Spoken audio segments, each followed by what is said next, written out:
అమ్మ పాదాల కిందే స్వర్గం ఉంటుంది. ఆ పాదాలను తాకితే చాలు జన్మ ధన్యమవుతుంది.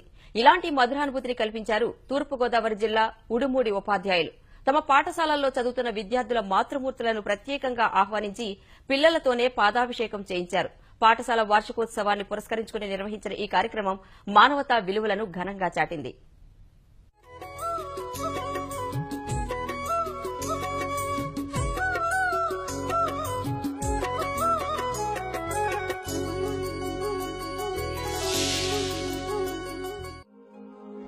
తూర్పుగోదావరి జిల్లా పి గన్నవరం మండలం ఊడుమూడి గ్రామంలో మండల పరిషత్ ప్రాథమిక పాఠశాల వార్షికోత్సవాన్ని గుర్తుండిపోయేలా నిర్వహించారు ఉపాధ్యాయులు.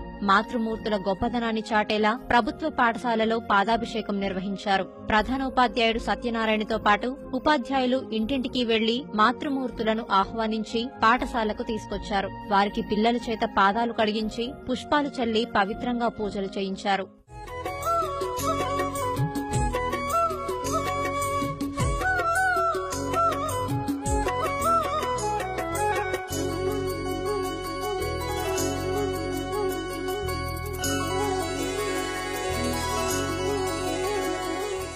పిల్లలు ఇలా పాదాభిషేకం చేస్తున్న సమయంలో తల్లులు ఆనందపరవశులయ్యారు. తమ బిడ్డలకు ఉజ్వల భవిష్యత్తు కలగాలని అమృతాక్షింతలు చల్లారు. ప్రతి విద్యార్థికి తల్లిదండ్రులతోటి, అలాగే తల్లిదండ్రులకి విద్యార్థి పిల్లలతోటి ఈ సత్సంబంధాలు ఆ రోజు అడిగంటిపోతున్నాయి కాబట్టి వారిలో మానవతా విలువలు పెంపొందించాలని, వారిలో మాతృభావం పెంచాలనే ఉద్దేశంతో ఈ కార్యక్రమం నిర్వహించాము. ఈ కార్యక్రమంలో పిల్లలందరూ కూడా తల్లికి పూజ చేసి ఒక పుష్పాన్ని, ఫలాన్ని కూడా దక్షిణకి ఇవ్వడం జరిగింది. అలాగే తల్లులు వాళ్ళు చాలా ఆనందపడి ఆ పిల్లల్ని ఆదరించడం జరిగింది. ఈ కార్యక్రమం వల్ల ఈ పిల్లల్లో మానవతలు పెరుగుతాయని చెప్పేసి మేము ఆశిస్తున్నాం. మా కాళ్ళని తాకగానే కళ్ళల్లోంచి నీళ్లు తిరిగినటువంటి భావోద్వేగం కలిగింది.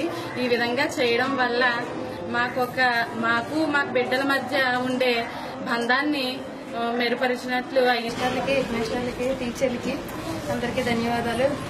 తల్లి పూజ చేయించడం అన్నది చాలా గొప్ప ఘనకార్యం. ఇది చాలా ఆనందంగా ఉంది మాదందరికీ. వాళ్ళ మూడు స్కూల్లో ఆనందంగా జరిగిందండి. తల్లిదండ్రులకి పిల్లల చేత పాద పూజ చేయించారు. దీనివల్ల మాకు మా పిల్లలకి కూడా చాలా సంతోషంగా ఉన్నదండి. ప్రేమ అనురాగం మర్చిపోయిన సంస్కృతి అంతా కూడా మళ్ళీ గుర్తు చేసేటట్టుగా చేశారండి. పాద పూజ చేయించారండి. పిల్లల చేత చాలా ఆనందంగా ఉందండి. ఈ సంస్కృతిని జ్ఞాపకం చేయడం కూడా చాలా సంతోషంగా ఉందండి. మానవతం మంటకలుస్తున్న ఈ రోజుల్లో ఇలాంటి కార్యక్రమాలు విలువల ఉనికిని చాటేందుకు ఎంతో దోహదపడతాయని గ్రామస్తులు చెబుతున్నారు.